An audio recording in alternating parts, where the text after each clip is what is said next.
All right, we are back. First episode, back to do it again for the first time, but it's really like the third time. Point 2.0.3. Point 0.7, Infinite's Gauntlet. We are here. Omar, you guys know me. We got my boy Bodman. He's gonna be hosting for us, and we got my boy Cloud Zero. How you doing? To the right. How you doing? How you doing? So this morning. Feeling great. It's been a long time. Been excited for this. We've been talking about it for a long time. You know, been years in the making between me and you and the car rides and stuff like that. You know what I'm saying? Finally happy we're able to bring it to the car riding conversation. You know, look at some deep conversations here. Oh, I'm over here. It's finally about time the people started hearing what we got to talk about. You know what I know? They've been waiting, bro. The streets been waiting for you guys, honestly. We had some spicy stuff. We're going to take a light on you guys today, but we got some spicy stuff to get into today, I think. Yeah. So I think the first thing we're going to probably start off with is actually for you, Omar. We're going to ask you some questions and we want to talk about your origins. And absolutely. All right. So we're going to be here. Me and Bodman go back and forth, asking you some questions, seeing, letting the people get to know you a little bit more, figure out how it is, get to know us a little bit more. We'll go back and forth. And that's how it started. Oh, is that mysterious? I'm not sure. Why not? I know. You're a little bit, unfortunately, people just do it. They don't see you on whatnot, then they don't see you ever, That's true. I get you out here, All right, so let's get to it. So my first question to you is, as a shop owner, did you ever think you would end up as a shop owner where you were doing your whatever, going to college, going to work, doing whatever you were doing before? Did you ever think you'd end up in this position you're in now? At times, yes, and at times, no. So I never wanted to work for anybody. And that's one of the things I really like about Gary Vee, right? Like he's always telling people to quit their jobs. And I agree with him. Like if you don't like what you do, I feel like you should quit. Yep. It's not you're quitting as in giving up. I think that since a young age, like my mother will tell you, like I quit. And if I didn't like a job, I quit it. I've never liked working for somebody. So it's something that you have to do at certain points, but I always knew that I wanted to be in charge of my destiny. I never liked the fact that like you go to a job and they pay you a certain wage and it's not results based. And I like the idea of the results that I get is from the work I put in, and whether I make money fully relies on me. I remember working in like Staples, dude. Yeah. And I was working there, and the first 2 days I was busting my ass really trying to like go as hard as possible. And there's some other dude just sleeping in the back and was like, yeah, Employee of the month. Yeah, they're basically. He's getting paid the same amount I'm getting paid. And you're slaving. I started sleeping with him in the back. We both used to find the chair, just go like nod off. Like I was like, yeah. So for me, it's like if it's not going to be a results based job, like why would I push myself harder? So I think if you have results based for anything, I feel like it can motivate people to really, do their best and put their best foot forward. So, but there are times where I'm like, man, am I going to be able to accomplish something I've always wanted to accomplish? And sometimes you can be, I'm a normal person just like anybody else. Sometimes you get down on yourself and you're like, man, like, am I going to be able to do this? And I just think the goal is to just go hard and keep making progress. And eventually you can get there. You just got to be really persistent and you cannot give up. Just giving up, you can't. You just can't. Mm-hmm. I think in the past you spoke about how, I think you did car salesman. And I feel like that you work hard and you get, your money's worth from. Yeah, but just scumbag. Yeah. So I worked in a car dealership. I got sold a dream by a car salesman. So I really believed it. And I was like, yo, I've always been like a real upfront kind of person. And I don't want to lie to people. And he was like, dude, you don't got to lie to nobody. That's like the number one rule, not to lie. And I was like, yeah, this sounds like it's good for me. Sounds like it's a lie. Yeah. Like a fool. I was believing the hype. I worked there for like 1 week and I was like, yeah, I'm out of here. This is just not for me. Yeah. I can't do it. And before that, after that, I was a barber. I was a teacher. I was an assistant teacher. I became a teacher. So I've always tried to make improvements in my life. Like, even if it's a small improvement, I've always tried to improve, whether it's the money or quality of life I get from the position. I've always tried to, but this was like the place where I wanted to be to at least get to the next stepping stone. I still view the position I'm in as like a stepping stone, to just keep going further. I feel like some people could get complacent and like just be happy. And for me, it's like I just keep working and working and working. And it's like I want to get to the next, what's the next step, you know? Wow. Well, Omar, the answer we're looking for was no, I didn't think we would be here. But yeah, Didn't know, and then I didn't know if I would be here, but I know I wanted to. yeah, that's dope. One thing I definitely didn't know is like, And what wishes there, you see it, man. Yeah, you can't. Works every day, grind. bro, I 7 days a week. I didn't know we would blow up on social media. That's one thing I didn't know. I was like, yo, I don't think anybody's gonna like me or like us. Care, like, And lo and behold, like people actually were like, oh, he's kind of funny, and I'm like, oh shit, I am kind of funny. Like, I mean, to be honest, that kind of goes back to when we started signings like a couple years ago with me and you, when I first came into the shop and we're like, yo, we should start doing signings. They were like, I mean, I don't know if people are going to want to do this, maybe. And then we're like, yo, let's do it, me and you. We'll start it up, like get a couple actors that we think will be smaller than these top guys, see if it works out. And then whole truth and behold, we do took it to like the next level. And then we started building up little by little. And I feel like it turned into something that we both never expected it to get to. Like, yeah. And I think that's the best part right there. When you guys didn't expect it to be like that, it's like, wow, like this is something. It's yeah, I went to like, I think like 10 shops before I went to Omar, like, and every single one was like, yeah, nah, I talk to corporate, I do this, I do that. And then Omar was just like, fuck it, I'll take a chance on a kid. Like, you know, and I like they ended up working out. Yeah, like you know. that. So, I feel like you guys do a lot for the community too. Like coming from like where I'm from, Long Island, like there's no signings like this that you guys have, and I feel like it's so dope that you guys do that, give back to the community. Like, but Omar also does things where I feel like is a lot of people don't, where it's like he genuinely cares about getting people to the shop that people want to see. It's not just like what's gonna help me and make me the most money or make me. It's like, no, who do people want to see? We will bring the top guys, and then it'd be like, okay, this is cool. We're like, all right, people want Fearon, we'll bring Fearon. People want Kaiju, we'll bring Kaiju. You know, stuff like that. And I feel like he's been trying to curate the signings to the community, to what people want, what people been responding to well. And I feel like he has a good grasp on understanding his community and what he's curated throughout the years and what he's been able to develop. And I feel like a testament to who you are as a person. Like you just spoke about how you're motivated, you're always doing certain things to always better yourself every day. It's not just one thing you're stopping and then say, all right, we're good. You know, it's like, how can I improve more? Even if it's like 1%, a little bit more. I feel like that's the difference compared to the other person or next man, where it's like the next man is not working as hard as you. You know what I'm saying? And that's why I felt like you've gotten to the. It's funny you say that, because like even we were driving in today, and it's like you got these people. I swear they're just delusional. Like who, like straight Delulu. It's crazy. Like they will sit there and blame everyone else for like the shit that's going on in their life. Like we all got problems and struggles and stuff. And they'll sit there and blame everyone else. Oh, the government holds us back and the laws and it's this and that. And we're driving in and there's some dude just standing in the middle of like that, you name this up. He's just standing there on top of a milk carton, a sign just in his drawers and like two sets of socks on. And it's like, bro, he's just standing there holding the sign the whole time. And it's like, that's the same guy that'll complain when I'm using the 8 or 10 hours in my day far differently than how he's using it. You know what I'm saying? This dude standing here saying everyone else is at fault for his problems. I just feel like we could take that. You could always take that route. I just feel like at some point it's better to just take action and try to fix the problems in front of you and just try to better yourself. That's just how I view it. I always felt like it's easier to blame others than it is to look in the mirror. Like for me, like I had a real look in the mirror these last few months, and I felt like it's been better. I've been looking at myself better. Like, hey, I'm actually seeing the development and change that I wanted to see when I'm looking at myself. And I feel like that's the consciousness you need to have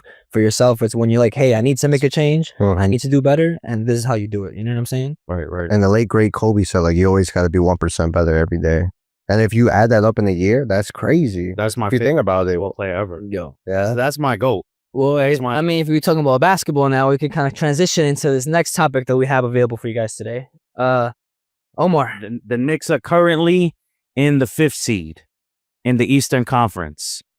What do we think the Knicks' chances are to actually get to the finals and actually win a championship this year? Oh, I feel like they have a good shot. Like last year, we made it all the way to the Eastern Conference Finals going against the Pacers. But I think now the Pacers, they're hurt. There's not really anyone else out there. I don't know. 14, like. They're trash right now. But yeah, I don't think there's anybody else that's out there that really could give us. I'm gonna be honest, the Shorey, like I don't know what you looking at, but the Shorey is the scary. They made us go Game 7 last year. They 7? Yeah, it was 7 last year. No, right? It was 7. Either 6 or 7. I think it was some. It was so crazy. I don't know what Cat was giving us. It was sick, but I know Cat was giving us buckets. And Jalen Duren's back now healthy. Again, but like he's been crazy this season.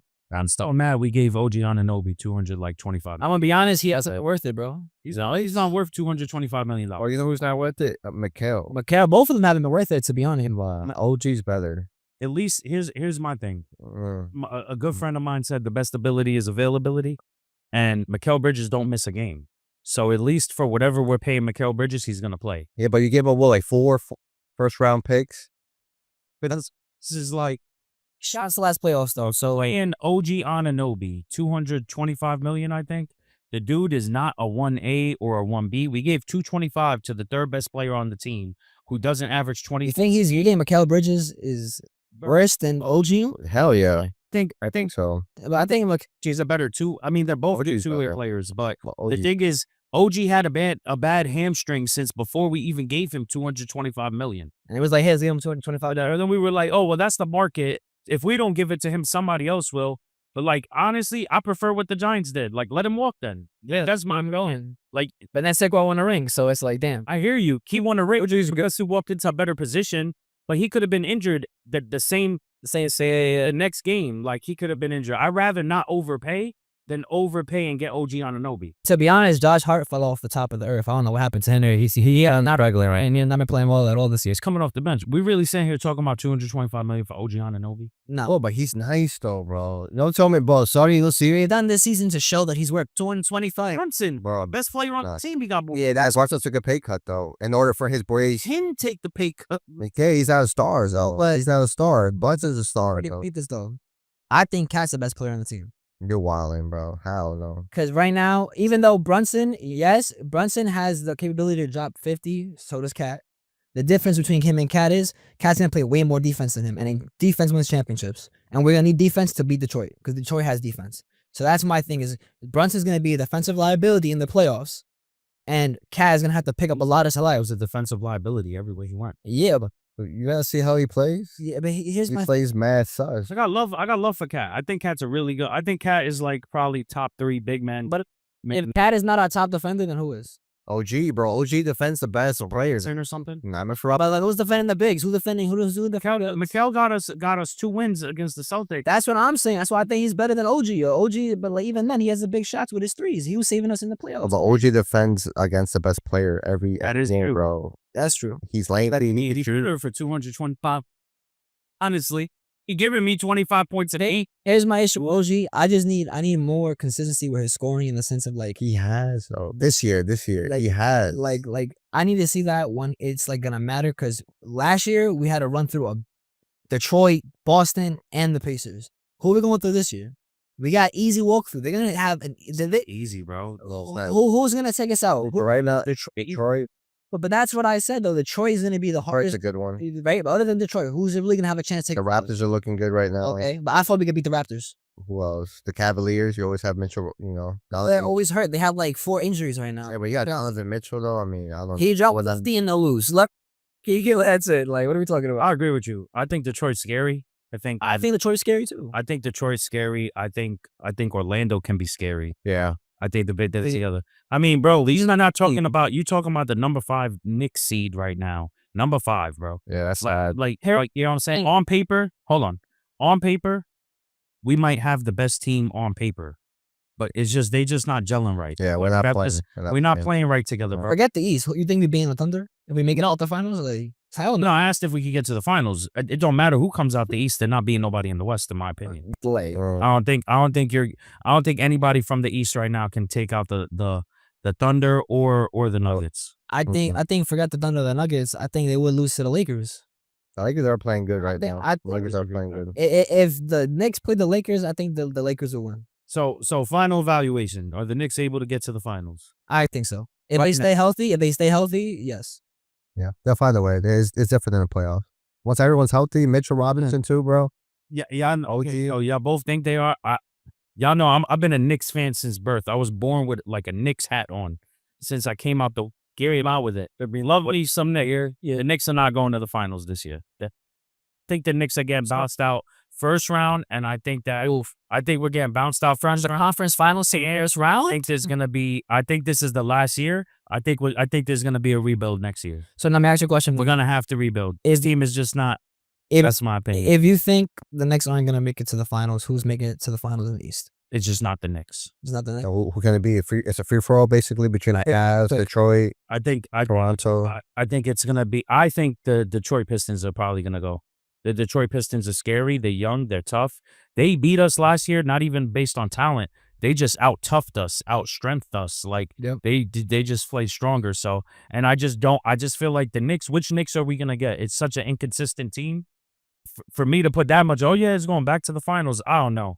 I think the issue is that you need players that need the ball in their hands. Like, when Brunson don't play, Anunoby's better, and Mikal Bridges is better, Cat's better, but Brunson is our star player, but he's not really a pass-first point guard. And it's not like Steph Curry where he could score whenever, but he's always running off the ball, getting other people involved. It's a little bit different. I don't know. I think there's gonna be a rebuild, and I wouldn't be surprised if there's a trade at some point through this season to try to remedy what's going on. Because on paper we're good, but I don't think we're able to go to the finals. You think the solution is getting Anthony Davis? Don't heard the rumor. No, absolutely not. Hell no. What? That's what they were saying. He put legs over there in Dallas, bro. He's built like gelatin.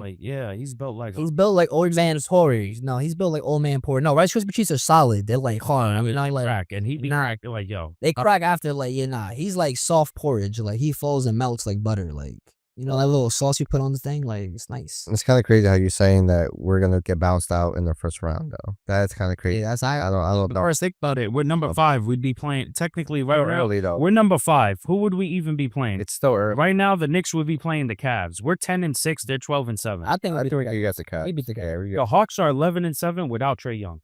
Yeah, not as always. It's been wild. And they've been our biggest nemesis. Trae Young is a Knick killer like Trae Young. The Raptors are looking good. The Pistons are looking good. The Heat without the Heat, the Heat our hero. Tyler Hero. We just but Cal Ware been going bananas, bro. I don't know. It's gonna be interesting to see. That's my opinion. My thing. So now the next question is who's coming out the West? The Thunder. Thunder, without a doubt. I don't think it's close. I don't think. Yeah. Unless they're injured. The Thunder right now are 17-1 without Jalen Williams. That's the crazy part. Yeah. And they didn't have Holmgren for like a few games. And they were 17-1. Another team is stacked. They might end up with I'm gonna go on record. They're gonna have the best record ever this year. They're gonna beat their Golden State record. They're not gonna lose 9 times. Yeah, I'm gonna be honest. Who's beating them 9 times, bro? They might have 6 games. Nah, without Jalen Williams, you're 17-1. No. That means that they cannot for the next 60 games or 50 games, they can't lose more than 9 times. I think they're crazy. They're gonna have to lose because they're gonna have to rest players, bro. Because they learn from the Golden State. Remember when they got that record? Remember, they lost. Is the midseason championship game happening? Yeah, the NBA Cup. No, not yet. Yeah, so the NBA Cup gotta happen. They're definitely gonna want to go crazy to the NBA Cup. So imagine winning the NBA Cup, breaking the record, and winning the chip. Oh, they're not going for that though. They're just gonna go for the championship though. If I'm not the Orient, I don't care about that. Y'all gotta stay healthy. Don't play so many games. Go for the chip. Cause you saw Golden State, all that for what? They lost. Yeah, the best player ever in the world. So that. I love how you just threw that in there. The best player ever in the world. All right, we gotta move on though. So last year it was a little bit controversial. A little bit, I want to say, with the anime of the year, and there was obviously Solo Leveling ended up winning, which is a tragedy. There was some people that felt Frieren should have won. With that being said, I would like to know, who do you guys think, and we'll start with you, Badman. Who do you guys think, what do you guys think should be anime of the year this year? There's a lot of good ones out there, like My Hero. I guess everyone's going to pick My Hero because it's the last season. You have the new anime, Kachikuda. It's up there. Sakamoto Days. It's there too. Okay. But if you had to pick one. Damn. I like Sakamoto Days, bro. I'm not going to lie to you. I mean, it really turned around in the second season, or the new part, part 1 of the second season. I just think that overall was better for me, of a better watch. And I can't wait for the second part to come out. I think it's coming out early next year too, or something like that. But I think that has my vote. And I got Kuda. It's like number 2 for me. So Sakamoto would be your pick? That would be my pick, yeah, for this year. Okay. Yuli, what would you? He said it best. He said, I thought I had him in the beginning, but then he ended up, How they think of brain? How they force on that? yeah, I mean, my hero right now, I'm gonna be honest, it's not just because it's the final season. Like, it broke some records. It broke some records this year. You know, it had a above 9.1 rating on every episode. Like, that was the minimum. That's pretty gas. Bro, it had like, bro, forget that. Because, you know, everyone wants to go about the rating. That's why So Loving won Anime of the Year, right? Because it was 9.1, 9 point this, right? Cool. The fight. But with My Hero, it finally, like, a lot of people weren't happy with how it wrapped up in the manga. So when it got animated and everyone actually saw how it came to life, I felt like people were like, nah, this shit is gas. Like, people were more appreciative of the actual property compared to like, yo, My Hero is a fun. Granted, our community's very weird at times.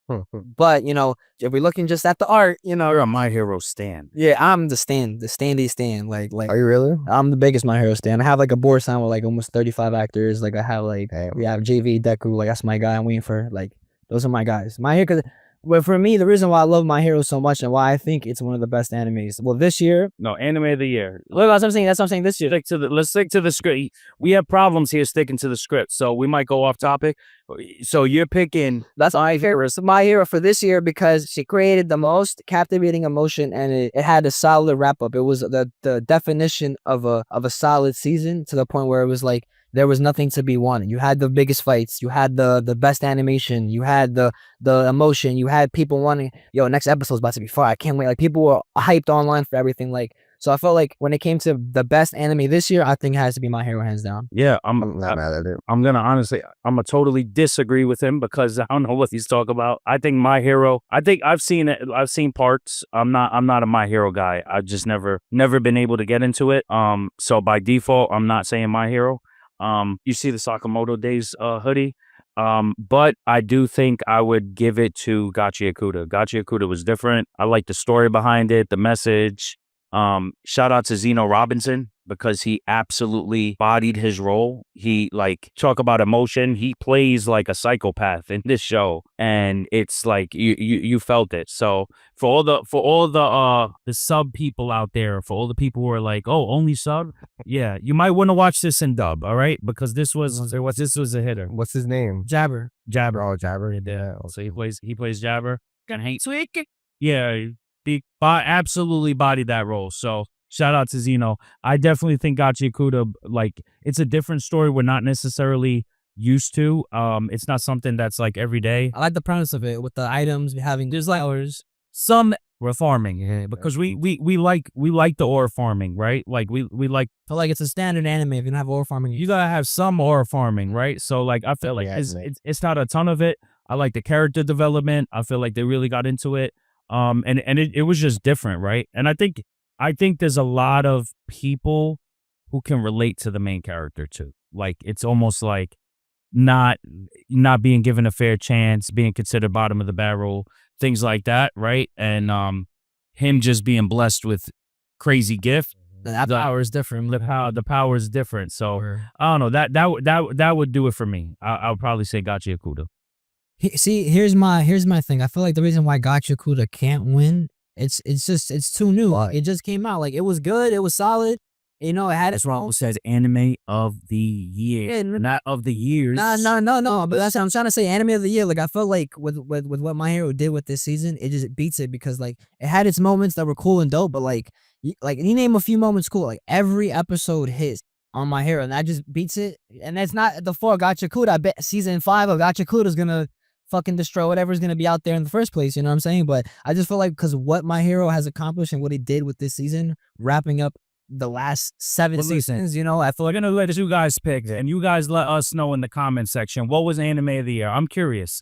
And maybe we missed it, because none of these picks. Put My Hero in the chat in the comments. If you pick My Hero, I'll put Gachi Akuda in the comments. If you pick Gachi Akuda, or if we missed it, you could put whatever anime. Put what is anime of the Year. I think Sakamoto was right there, but it could go either way. Unfortunately, we just did not. I mean, you could always throw One Piece. I'm a One Piece lover, but nah, that's why I say it is. Man, I don't say it. Every single. Nah, don't give it this credit. It's fine. The manga's better, but yeah. No. Egghead was dope. I'm not gonna lie, but Egghead had bro. I waited like 17 years for this season, for this arc to end. It's like, come on now. Well, listen, we got to move on. Yeah, I'm sorry, we got to move on, chat. All right, so the next topic we wanted to talk about with you guys today is there's been a lot of chatter, rumors online, fake news, some real news. Funko lost like 27 million. last quarter or something like that. And then there was this article that came out, which was proven later to be fake, about Funko not being able to survive another year of losses like this. My question for you guys, and Yuli, you could go first. Is Funko dead? What is the state of Funko? Is it dead? Is it alive? Tell us. I think it's like a little bit of both. I'm gonna be honest. I feel like it's not gone where people aren't interested, people don't care about it anymore. I feel like it's still prevalent in communities and in the pop culture, but I also feel like at the same time it hasn't had the same impact that it had like in 2021, 2022, 2019, like all those other times like during COVID and stuff like that where it was really really popping off. And I felt like they did a lot that our community and Funko didn't appreciate, and we were trying to have them course correct and tell them, hey, this is what we want as a community, and they were completely ignoring us. And then they decided to do, hey, this is what we're gonna do, and you're gonna take it, and you're gonna like it whether you like it or not. And I feel like that's when a lot of the Funko collectors from there was like, yeah, fuck you, like we're gonna move on. We're gonna go something that actually appreciates, actually helps, like comes like for Pokemon, they definitely go out their way to make sure their cards stay booming. You know what I'm saying? So I feel like it's the same thing for Funko. They needed to keep that trend where it was like you don't have to have everything limited or everything exclusive, but at that point, don't make 1,000 Ichigos, don't make 1,000 Luffy's, don't make it like. And it got to the point where it kept being redundant. So I think it's unfortunately, I think it's going on its way out. No way, and that's kind of sad to hear. I mean, I feel like I'm fairly new into the game, but I think if it's, let's say they go out of business, won't the value go up because they're not making anymore? So whatever you have, it goes up in value. And then I feel like as long as there's people that want it, there's always going to be a market for it. In my eyes, that's just how I feel. So you don't think it's dead, or you think it's? What do you think? I think, well, for me, I think that's a rumor from what I saw online. Like I saw the article, but everyone's saying it's a rumor. I don't think it can't die. It's just I feel like it's too big of a market where it just can't die just because of like the people too that are collecting it. It's such a collectible items, and I just think a lot of people just love them. Like I love them. I always collect them no matter what. And the problem is though, I think just like what he said, they're just making too much of the same. Like 1,000 Ichigos, they should do it less, make it a little bit more, exclusive. Yeah. So where I'm at with Funko is I think Funko is pretty much dead. And I say that as a shop owner. I say that as a lover of Funko who's collected Funko. I don't think I don't think it's dead in the sense of people don't want them. I think it's dead in the sense of the value aspect and the reason. So here's the thing, right? Like when Funko decided to go direct to consumer and really start cutting out like all their retail stores and started selling those exclusives on their site, that was a big no-no. Funko got really greedy. That's what kills me about it. Everything with Funko is self-inflicted wounds. So it's one thing if somebody said to me, is Funko dead in the sense of, is it a product that people don't want? I'm going to say, no, that's not why it's dead. It's dead in the sense of they got a bunch of idiots running the damn company. Yep. And it's a damn shame because it's self-inflicted wounds and it's led by greed. Why do I say it's led by greed is if I owned, a pizza shop, whoever buys my food and is eating my pizza, 80% of those people, even as a pizza shop, 80% of those people are probably buying my pizza because they enjoy it, they like it. The other 20% needed to grab something quick to eat. It's an impulse buy. Fuck it, we'll get some pizza. It's right here. It's easy. Whoever at Funko told them 100% of, your customer base just loves your product and buys your product because they just love your product. It is just a fool. And those people who pass that on are foolish, right? So Funko did a lot of destroying their secondary market, which is the reseller market. If you look at it, you need to leave room, no matter what it is when it comes to collectibles. You need, and even for sneakers, this is why sneakers died out. Without a healthy secondary market, inevitably your primary market will fall. And the reason why Funko got to that is because they said, hey, let's do re-releases of all these pops. Let's release Doflamingo 100 times. Let's release this 100 times. Oh, Funko Shop Shinobu, you just got it for $100 on eBay? Well, screw you. We're going to re-release it now for $15. And what they did was cater to the people who I call them the $15 bandits. They only want retail. If you love a product, you'll pay more than retail if need be. If you could get it at retail, you'll get it. And if you like it and you missed out, you'll go buy it. Them just reproducing their product, not making it limited, and just trying to do all the money grabbing they can for themselves because they see that, oh shit, our stuff sells on the secondary market. Yeah, but on the primary end, 50% of your buyers are resellers and scalpers, which you need for your product to work. And they just completely said, fuck those guys. But now what they're left with is the $15 bandits. And they will buy it, and everyone else who was buying it to resell, to put away, whatever it may be, are not buying it. So somebody in the market. Which is why the market's so down. Then how does that impact the regular collectors? That impacts the regular collectors. Like, let's say someone like myself or like you, who was like, I'm not necessarily collecting for value. Maybe partially, but I'm collecting things I like. Would I rather spend 15, 20 bucks on this vinyl figure or spend $100 on something else that's going to go up in time or something that quality might be better? There's so many other reasons to purchase a different figure besides them. The biggest thing from Funko was 15 could turn into 200 really fast. Yeah. And people like that. They ignored that. They catered to the $15 guys. The only course correction moving forward is very simple. What are the only releases that sell out now from Funko? The Ellie's. The Ellie's. Why? Because if you make something scarce, you create a demand. Yeah. And if the demand is there, people will buy it. And when it sells out, it'll resell better on the secondary market. That's how you get those resellers back and those scalpers back. Because people like to hate on them, but you need them. You need them. You don't like them, but do you like your Funko only being worth $15 after 10 years? Absolutely not. I want at least to hold its value or go up in price. At least hold its value, At right? least. At least hold its value. Otherwise, you could go spend $30 on a different figure, that's a better quality one at that. And when that value will go up in value, because those figures go up in value. Some figures be say figure arts, they be going for bread. So I think if Funko does a course correction, I think every piece that comes out should be LE 9500. That should be their maximum quantity. Whoever at Funko needs to hear this. This is right here. I'm giving you gold. I'm giving you how to fix this, because whoever's over there not telling you how to fix it, you guys need to hire some new people. Here's how you fix it. Every general release is 9500. That way, if it sells out, it's gone. And if it doesn't sell out, it is what it is. It's still limited to 9500. I didn't break the bank making 1,000 like all these other One Pieces. Now, let's not overspend mass producing a product nobody gives a shit about. Then everything below that, you have 5,000, 3,500, 1,000. That's how you create the demand again. That's how you get your product to sell out like this. Because people know if they don't buy it instantly, then it's gone. That's it. Now they're going to have to go to eBay, Mercari, whatnot, these other places to get it. That's it. It's so simple. How about we stop making chase bundles like the given thing? I hate that. What are we chasing? Stop making it a given thing. Make it go back to 1 in 36. Uh-huh. Make a chase valuable again. Make the thrill of hitting it actually mean something. Because now all I do is buy 6 on Funko and I get a chase. Exactly. And like automatically. Chase bundle. There's nothing. Part of collecting is the thrill of the hunt. And when you take away the hunt, is nothing fun about it. Did you get the Kaiju 8 chase bundle? Yep. Did you get it? No, I didn't get it. You didn't get it. I got it, right? Yeah. So he's just sleeping on the job. Yeah. You got it. All right, if he goes online, they had the damn chase bundle. Yep. Yep, I got it too. I Did you slept get on it. right? You If these are right now, you'll be able to find one online. 90% of the people collecting, we got the same shit in our collection now. There's nothing unique about it. There's no hunting. There's no chasing.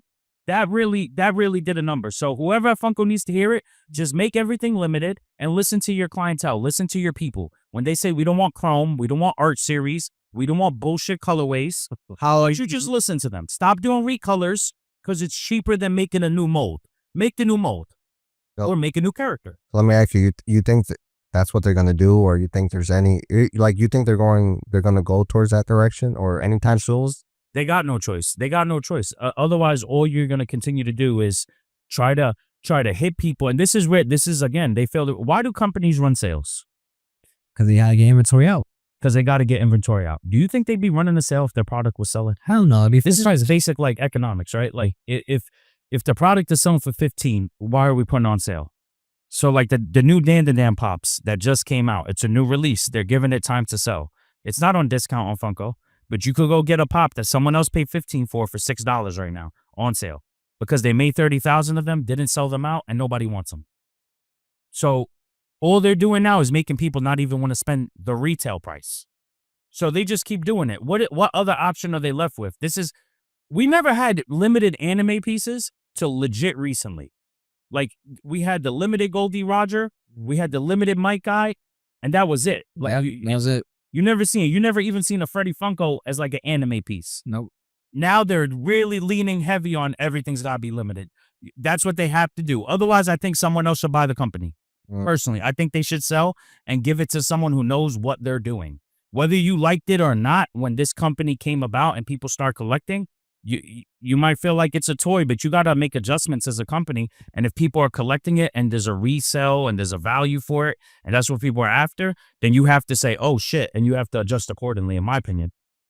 I mean, because then you do what happens now when you lose all your clients. You lose all the people that actually cared about it. Like, you legit lost all the people who were willing to pay extra money for your product. That's how much they loved your product. And you catered to the people who were like, I only want to spend the 15. But those people are not going to make your market go back up. It's so brain dead. It's brain dead. Yeah, that's a good breakdown. You honestly dropped the nugget right there on that one. And that's coming from someone that's just like recently new to the game. So I haven't been collecting like from back in the day, but I just feel like as long as they keep doing the LE pieces, like they'll be stat hype for Funko in a sense. But yeah. They have to. At this point though, I feel like they said was 30% of their last quarter sales were all anime and stuff like that. I just feel like everything's just gonna be straight anime now. Like they're like, I got a question. I feel like it's supposed to be the new thing. Are the Funkos today made better? Yes. I thought Bill Vetter was today better looking. Yeah. It's not an issue of if it's good looking, can it sell? That's not the issue. The Funkos today, there's no comparison to like 12 years ago. Yeah. They look way better. Yeah. The problem is you destroyed your market. You guys are foolish. You guys are foolish and got greedy. And what they need to understand, in order for that to work, you have to leave space for everyone to make, whether they like it or not, whether it's the collector making money, the reseller making money, you have to. Someone else is gonna make money. Like, you can't just say, oh, why do you think Gear 5 Luffy would never be a LE piece? Why do you think they make LE pieces of the most random characters? Because the only way you're going to sell that character is if you make it an LE piece. Yep. Who would about pudding? What was a common? If it was a common, they'd sit there, make 20,000 units. It wouldn't sell out. And tell me honestly, how many people would really care to spend $100 on a pudding pop? I don't know. Nope. Respectfully, we're at. People are just gonna buy it just to put it in their collection because it has to be part of their collection. Because how? No. People will spend 100. So that's how you create that demand for it. If they continue doing that, it can go really, really well for them. They can course correct. But if they continue to do what they've been doing, and they like how many stores that order from them and do pre-orders now get affected by them taking their own pre-orders. Now stores are not going to order from you guys like that. So you just literally tried to make your whole business DTC, not realizing the value of all the stores, all the resellers, all the scalpers. You need that for a healthy market. It's just a fact. But that's what happened with the last CEO when he was there. He was doing all that. He was keeping it between like the stores and everything. And then he left. And then they wanted to have, like, I'm assuming it was the board. It was like, yeah, we want to make more money. They got too big. And I feel like that goes back to when you said it's about greed. Well, you can make more money, right? Just make new molds. Stop recoloring. Stop making the same thing over and over. But I also feel like it has to probably do with licensing. Like they probably don't want to pay that top dollar for certain licensing. So they probably have like the set ones they have already. They're like, hey, you can use these ones and that's it. And that's what we're giving you, you know? Right, but You got a point. but at the same time, it's, let's say they'd pay $200,000 for a vinyl figure license. Mm-hmm. Yeah. It's a lot of money. Yeah. So they say, we're not going to do just 1,000 pieces. We're going to make it 20,000 pieces. I understand that in the business sense to a certain extent. It's just not good for the collector base. You have to take some chances. I'd almost rather, and I think most collectors would rather, I'd rather you make it limited 2,000 and charge us more. Mm-hmm. I'd rather that. I'd rather you make it 2,000. That's one thing I never disagreed with. If they're doing an LE piece and making it $40, $50, whatever it is, I mean, the license has to get paid for somehow. I don't disagree with that. I just think that they need to do this across the board. 9,500. We know when we do a license for 100K, 200K, 300K, 400K, whatever it is, it's going amongst these units. Maybe we get one recolor in there. Maybe we throw chaser, whatever it may be. But there needs to be something done along these lines, 9,500. Or you got to go to the table with different bargaining strategy. So what's the most you pay for one? Okay, what's the most you'd pay if they did that the way you're saying, like they changed it to where like the LEs are different prices? What's the most you'd be willing to pay for a lower? Is it just? I honestly, I guess it just depends on the amount of pieces. Say 1,000. Oof. I guess if I liked it enough, I would. Right. Yeah. I guess if I like. What's the number? Like what's the Right now, what I know Yeah. is I just don't trust the Funko market. Mhm. The tomorrow they start doing that right now? And you know what keeps Funko alive right now? Like the anime for a reason. People want their anime props signed. And it's not even so much people necessarily saying, "Oh, I want the Funko." They want the character they want signed. So anime signed still do very well. Yeah. Signed does very well. And anime as a whole still does well. However, it's like the values like are not what they used to be. Like the values, like something that used to be 200 is $50 right now. How? You know, something that was 150 is $25 right now. Do anime sign? Is that a hot seller? Absolutely. I think that's something that keeps their brand going. People, they release a new pop of a new anime. People are like, I want to get it signed. Yep. They buy it up.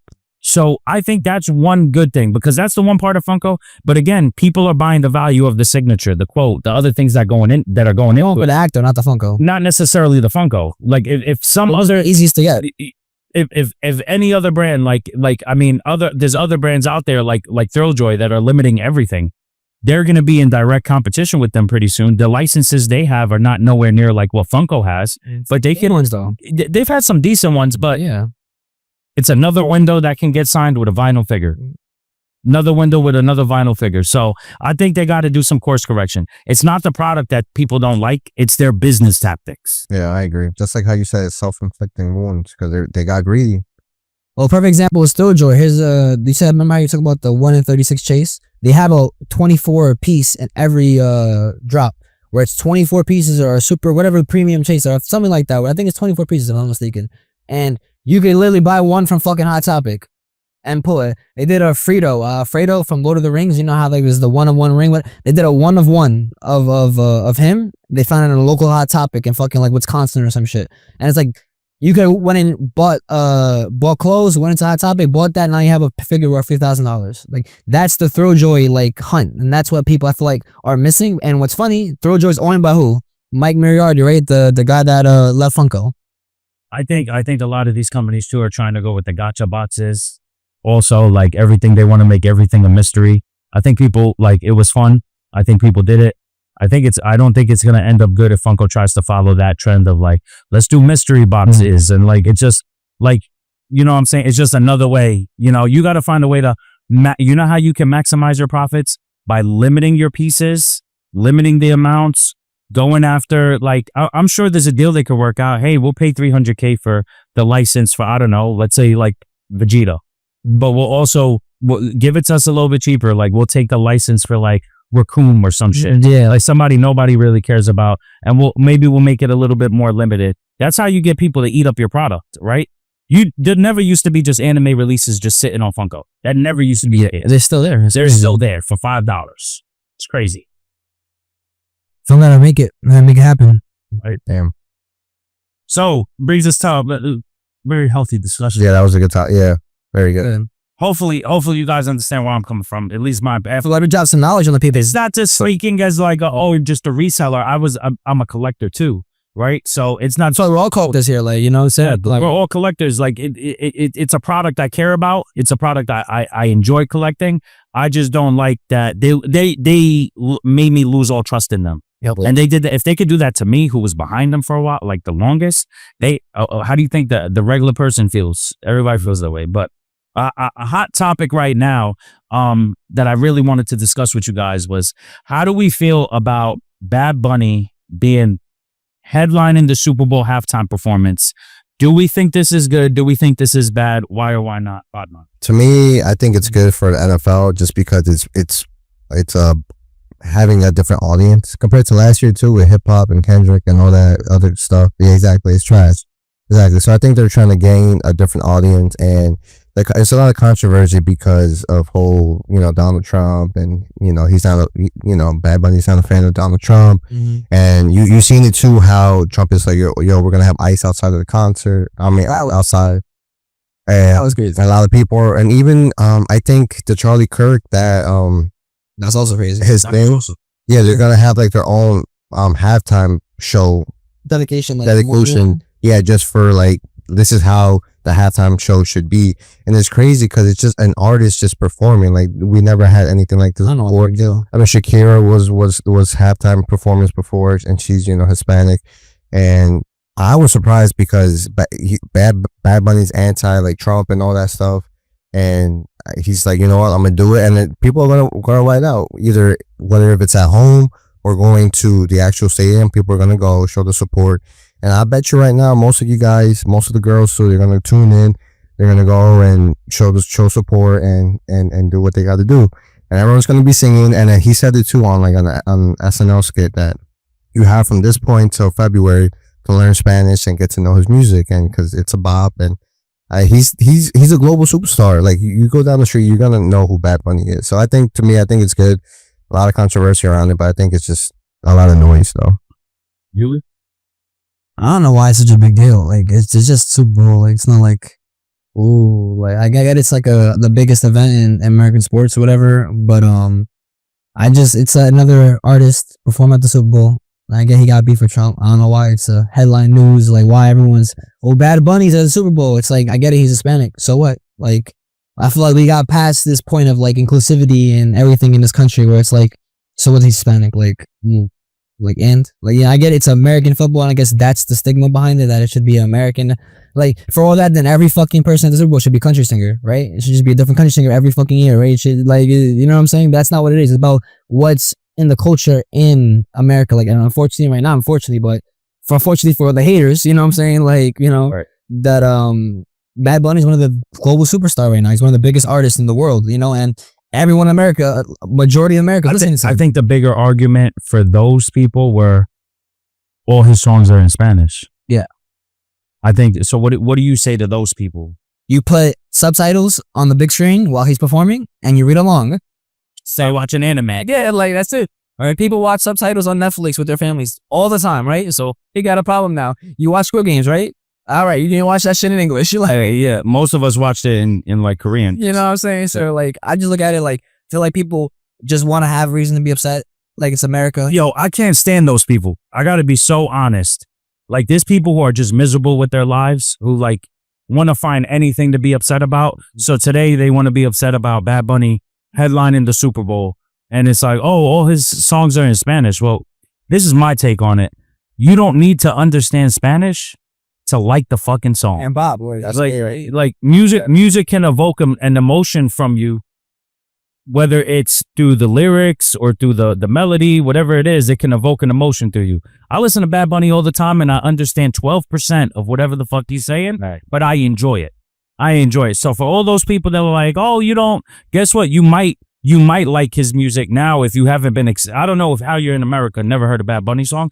Like truthfully, you'll be exposed to it now and you'll enjoy it and it'll be much more entertaining than last year's garbage. So personally, and for those people who are like, yo, last year it was garbage. So this year we're gonna have fun. Like, isn't that the point of the halftime show? Like, to make people excited, get people dancing, you know what I'm saying? So that's my opinion. I feel like it's a whole lot of noise. You don't gotta speak Spanish to enjoy a song. Yep. That's my opinion. And ICE don't need to show up either. Not for nothing, right? Like, not for nothing. It's probably like $2,000 a ticket to get in there or something like that. Like, come on now. Like, leave him peace. He's just saying shit to say shit. And you know what's crazy though? I feel like the U.S. too. Was it the second most spoke language in Spanish, right? So most household, I think they know Spanish. So it's just right. It's just silly to me. It's just silly. very silly. I think there's no reason for it to be such a big deal, right? Like, didn't J-Lo do the halftime? So she got songs in English. So what? He said her During the halftime show, bro. Like, what are we talking about? Like, bro, I fell asleep during last year's halftime show, yeah. And there's people who are like, yo, it was a work of art. No. Brother, I didn't show up to snap my fingers for a poetry contest during the halftime show. I want to watch the halftime show and be entertained. Yeah, exactly. It wasn't entertaining. Like, and it distracted Drake. Like, it's like, ooh. That's all they he got. That's the only reason. That was such a L move to have him up there and doing that. They shouldn't have allowed him to do that. Yeah, that's a whole nother subject. But if we gonna let him go up there and say whatever the hell he wants, we can let Bad Bunny do it in Spanish, and I will sing along, not knowing whatever the hell he just said, and that's fine. You know what I mean? So if you can't enjoy it, like, what about the people? Yo, honestly, this is the truth, right? What about the people who love like house and EDM with no fucking words? Like they enjoy the music. They enjoy the music. They catch a vibe off the music, not even like the words. So we don't care what he's saying. About anime intros. That's fucking in Japanese, bro. Yeah. And I'm just saying, like, yo, it's fire. I don't know what she said. And they were like, yo, it's dark as fuck. She just said like she lost her family member to like, and I'm like, damn, she said that. It sounded good though. It sounded mad good. Like, Yeah, that was it. so yeah. But in other news, a lot of people talking about Call of Duty and like how it's Battlefield Arc Raiders. Yeah, It's all the battle games. first person shooters. There's been a lot of talk about them, and there's always been this discussion over SBMM, skill based matchmaking. How do we feel about SBMM? Do we think it's a good thing? Do we think it's a bad thing? Is there an alternative? Like, what's your opinion on this? Yuli, we'll start with you. Well, as a previous avid Call of Duty player, you know, I know you played Apex professionally for a little bit, you know. I turned into zombies player. I'm more of like I just play zombies. Like the game, like I tried to play multiplayer a little bit yesterday. It was pretty awful. Like I felt like if I was in the LCS, you know what I'm saying, like finals land, you know, top championship, $100 million on the line, and I'm in my living room, brother. And like this is a problem. Like felt like the whole purpose of don't get me wrong, I remember being back in the day. I feel like maybe I'm getting older, I'm 25, but I remember when I was like 16, 17, getting on a lobby, fucking frying kids, you know what I'm saying, like dropping nukes, getting this, and I'm like, I could definitely still do it, but it's just like, yo, it's not the same no more. I feel like just gaming evolved into a different, where SBMF has changed the way gaming is, where people want to get better at gaming to the point where it's like, I want to be that top rank, or I want to be that top streamer, I want to be that top guy. And the way you do that is just by consistently just not touching grass. And I feel like that as skill-based matchmaking has made it to where all the people who don't touch grass now are all together. So if you have a couple good games, you get thrown into those no touching grass lobbies. And I feel like that's what makes it for the casual player like myself, is I touch grass. So I'm a good player, but I touch grass. So when I get into those crazy lobbies, it makes it harder for me to actually enjoy the game. It's like a common disease amongst these companies. Like Funko wants to cater to the $15 bandits. Video games want to cater to the no skill.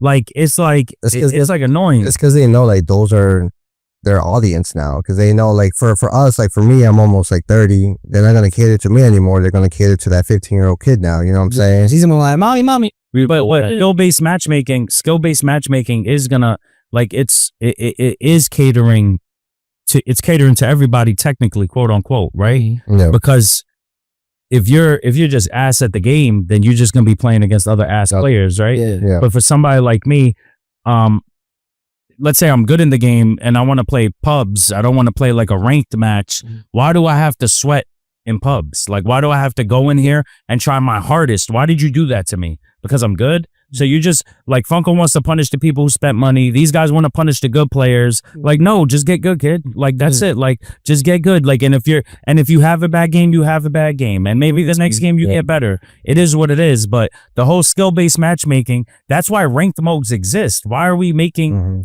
standard? Why are we making pubs ranked? What if I just want to get on the game and have a good time and really just, you know, shit on a bunch of people who are not as good as me? Like, you know what I mean? Like, they just not as good as me. It is what it is. And then vice versa. It can happen to me too, right? Like, you could go in there and get smoked. Let's start rank, guys. Want to stop playing ranked, then come into pubs and stop players. Right. So we just keep, it feels like right now in this, we just keep catering to like, it's just weird. It's just weird to me. So back to like Black Ops 7 and dealing with zombies, like you said, they're catering to like a less skillful player, to the point where it's like, zombies used to take hours and hours just to do Easter egg, because it was like the thrill of the hunt. Like, you're like, yo, how did I find this step? Or I found this, how did I do this step correctly? And now it's just like, ping here, there's 1,000 HUDs. There's no immersiveness. Like, you feel like you're playing a video game compared to before, like in Black Ops 2 and 3, where it's like, oh shit, like I feel like I'm in like a different game. Like, I don't feel like I'm playing Call of Duty. I feel like I'm playing a whole separate game. Like, you know what I'm saying? And now it kind of reverted to like the cookie cutter like slop, where it's just like, I'm trying to get this shit out every year to give to like the client, you know, because they made BO6 and BO7 came out was so bad that they had to scrap it and make BO6 in the meantime and rehash all that shit. I'm sorry, BO6 was so bad that whatever game they made for BO6, they had to scrap it and then make all the remaster maps. So they got old maps from old Black Ops, remastered them, put them in the new game as new maps, but they were just remastered old maps just to be able to drop something to then have time enough to develop Black Ops 7 now. So granted, Black Ops 7 feels a lot better than the previous game, so I can't say they didn't improve, but I'm spending $100, $70 to play a DLC. That's kind of crazy though. It's like, and then when you have better games that are way cheaper, like you have the Hollow Souls, or Hollow Knight, I'm sorry, the DLC that came out, that game was amazing. And then they had the new one that just came out, the Tarkov and Arc Raiders. There's like these like third person like hunting games where you have to go and get loot and stuff, and those games are blowing up. And those games are $40. And they have thousands of hours of content compared to, and you're fighting giant robot crab spiders. Like, it's fucking insane, bro. And it's a $40 game. Like, Yeah, I'm good on skill-based matchmaking. Y'all could take that out and tell these kids to get better. I don't know. It used to be like that, like in any kind of competition or game. We were kids. Like, if you decided to get on the basketball court and you weren't good enough, you would lose and have to wait 5 hours to play again. That's just what it was. We didn't say, and if you wasn't good enough to get on this court, you go to that court, right? Yeah. But if there was only one court and you had to get on the court, it is what it is. What are you gonna tell them? Please take it light on us? Like, No, they don't care. they don't care. And that's honestly, I feel like that's one of the issues. Like, that's how you breed a losing mentality. Like, we're already, like, I feel like that. I feel like that's how you breed the losing mentality. Like, just constantly catering to that. And I speak as a person. When I first started playing Apex and I played it pro for 2 years, I was ass at the game. It was so totally different. Like Call of Duty, like a couple bullets, the person goes down. Apex is like, wait, I gotta unload this whole thing, switch guns, jump around in circles, do all this extra stuff. So it was a learning curve for me, but that's what made me enjoy playing it. I was like, yo, I feel like I'm getting better. I feel like I'm starting to learn. I'm starting to figure out new strats and new this and new that.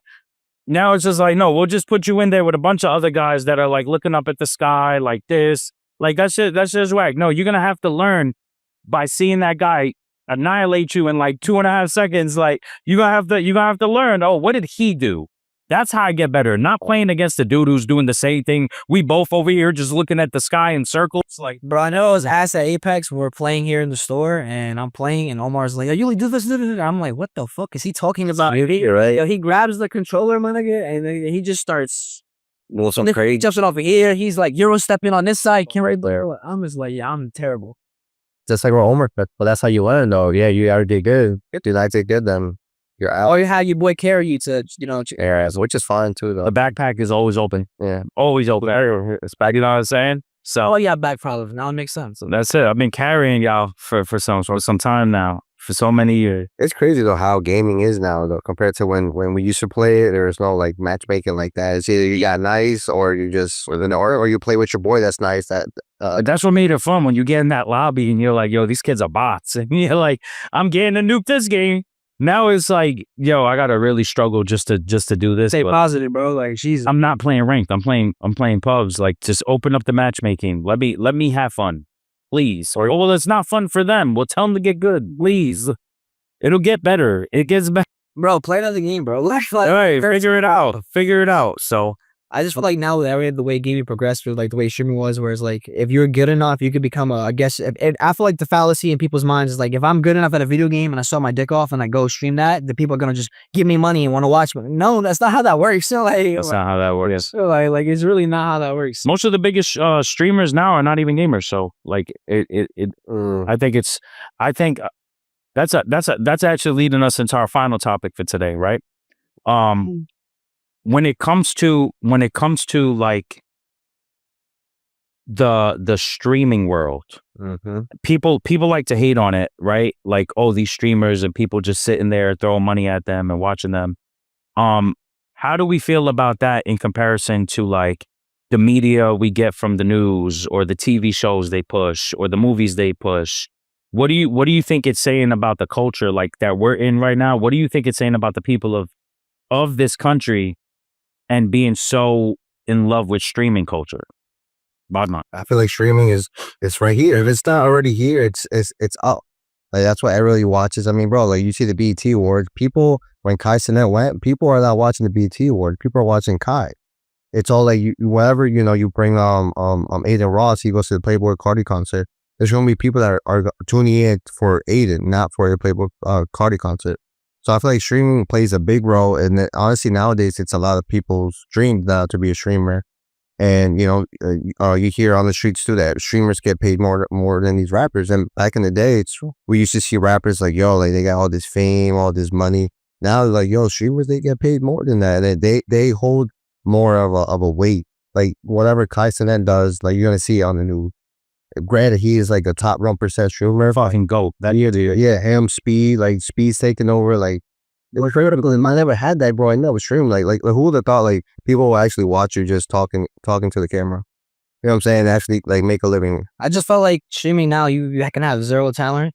Like, granted, being a top streamer, you require talent, but like, here's why I say you require zero talent. Like, realistically, what talent other than promoting himself? That's talent, 100%. That's a swear idea. Other than being controversial, Neon was just saying wild shit online, right? But he was good at 2K. He was a 2K streamer, and he pretended to die. Yeah, he literally pretended to have cancer, was pretending to die and shit, like do all this crazy shit. Granted, it was fucked up, but then he started just being the controversial kid that said fucked up shit. He pretended to be Ronnie 2K's kid for like 2 years. That shit was dumb funny. Like, but it was dumb shit like that. You know what I'm saying? Like, Yeah, we just thought it was funny. yeah, that's what I'm saying. Like, You were entertained. yeah, 100%, which is talent. Entertaining. But like, but it took to that point where it took to him do that controversial shit. Where I feel like now people want to just go out and be viral and do something viral and be controversial and rage bait and like rage baiting has become a part of our culture, which is a problem. I feel like that's why a lot of the people are fucked up, is because that transitions into like becoming a streamer. Like everyone wants to be it. And at this point, it's like, if everyone wants to be a streamer, not how many people are really gonna be like, it's no longer that, oh, it was because you have the passion to do it. Now it's because I make a lot of money, I want to do it. So now it's no longer I'm gonna do this stream because it's something I've always wanted to do. I'm gonna do this stream because I'm gonna make a lot of money off of the stream. You know what I'm saying? So I feel like a lot of creativity and a lot of passion has been decreased in our recent years because of streaming, because it's no longer become like you actually have to be good at a video game. Like if you were pro, right, and you were streaming your shit, right? Like even if you were a top player in the thing, like Apex, it wasn't the most popular game, but you were able to. It was for a little bit. Yeah, but like even at the top at its peak, like if you compare it to Fortnite was a way worse game, but it made way more money if you competed in a Fortnite. Why? Because the game was just a lot more popular at the time, you know? And that's just a comparison where it's like now, because streaming is so popular, it's become so diluted to like how the quality of other streams are, you know what I'm saying? So if you're not a top streamer, you're not having those big streams. Look at DDG and all these guys. Like, I feel like I disagree with that. I feel like the reason why streaming got so popular, it's legacy media's fault. I feel like it's the fault of like people want to feel connected, right? Like, and I think that's the biggest thing from streaming. People can feel more connected with you, which is number one. Two, although there are, streamers who do skits or like, fake things or do certain things like that, you feel like it's more genuine and more real. You can interact with the people, right? And some of them might not even necessarily interact with you like on a one-to-one. It's like somebody with a huge chat, like, they're not going to get to everybody. It's just normal. But there's an attraction to the realness of it versus you turn on the news, they force feed you what they want you to know. They put out the shows you want. Or you could go, it's another form of a TV show now, except it's like almost like reality TV now. But it's not reality TV like, hey, go out there and do this. Now, granted, are some of them going to do stuff just for the content? Oh, for the content? Sometimes, so. Sometimes. I'm sure the version of Neon we get today is closer to who he was than the shenanigans he was doing back then. But the shenanigans drove the numbers up and brought people in, and the people who stayed with him, I'm sure are people who are like who actually like him or fuck with him. You know what I'm saying? But somebody like a Kai Cenat, the GOAT, GOAT, the GOAT. I watch all his streams. I love his stream. I feel like it's enjoyable. I feel like it's relatable for me. Like, this is another dude from New York, living his dream, doing what he loves to do, interacting with people, solid. And that's something I enjoy watching. I enjoy watching a Drewski, when he does his stuff, or the house and stuff. A lot of stuff Drewski does do is for content, but it's funny. He's the funniest person in the world. Like, so it makes sense. So, but he's a comedian. It's a little bit different. Like, Kai's not a comedian. He's a streamer. You could fall in love with them for different reasons. You know what I'm saying? So for me, it's like, I feel like, well, you're allowing me to put on my own production, my own show, what I want to do. And it's showing that I think it's showing that people would rather that. So for all the haters out there that hate on these streamers and it's like, oh, well, people just throw money at them. Well, what's different than the company or corporate industry saying, we want to throw money at you and we want you to be the main character of the show and we will pay you X amount of dollars? What's different than the consumer actually paying the person put on the show for them? There's no difference. It's just a matter of who's paying the money. Because you're entertained, but that becomes from entertainment. If I'm not entertained by you, I'm not gonna give you a $5 sub. I'd rather pay for entertainment I want. To be honest, I'd rather pay for like, yo, instead of production that I don't even know what the fuck it is. Right, or something that's like, no, this is the main character in the story I'm watching. You know, they put themselves there, and we allow them to be there because we love what they do. So we continue to support and follow and watch and donate, whatever it may be. So for me, that's what it is. I mean, it's almost like similar to like what I do on Whatnot. There's people who are there for the product. There's people who are there for me. It's people who are there for both. And that's love, right? And that's what it is. Granted, I'm no Kai Cenat, you know, but nonetheless, I understand where he's at because I feel like that's just what it is. Again, it's no different than you know, somebody saying, hey, we want to hire Will Smith for this movie and give him $20 million. Did you get to pick who the actor was in that? Now, I love Will Smith. I'm not going to be mad at it. But at the same time, if I wanted to be Denzel or somebody else who I really like, I didn't get to choose. Yeah. I didn't get to choose that. With this, I'm choosing who I give my money to and what I want to watch. I feel like that's what it is. And I feel like it's also people saying we are over, like, I don't care for what is the like most recent reality TV show on like television? Well, baddies. this is shit. Love Island. Love Island. Yeah, but okay, so Love Island but is Love Island like, That's just booming though. I'm asking a question, is like Love Island, was that like a VH1 production or some shit? It's like the links all that shit to be like the Or is it YouTube? Or Peacock? Okay, cool. Commercials. Right. Some people want to keep up with the Kardashians. Some people want to keep up with Speed and Kai Cenat. It is what it is. Yeah, it's different. I felt like people were just tired of the bullshit reality TV of like, this is their lives, and everyone's like, oh, we know this is bullshit. We know this is fake. We know it's not really what you guys do. I feel like streaming just made it to where you can actually see in real time, like, if this person is like a piece of shit, or even if it's like a facade, but like you could see like just how they move and like, all right, this is at all times. If you do a 24-hour stream, in those 24 hours, I'll see every single thing you do. Like, yeah, that's a crazy part. People watch them like sleeping too. Yo, that's a crazy. I don't know if I could do that, but that's to me, I like it too because I get to see what, like, let's say like Speed, for example. I like Speed.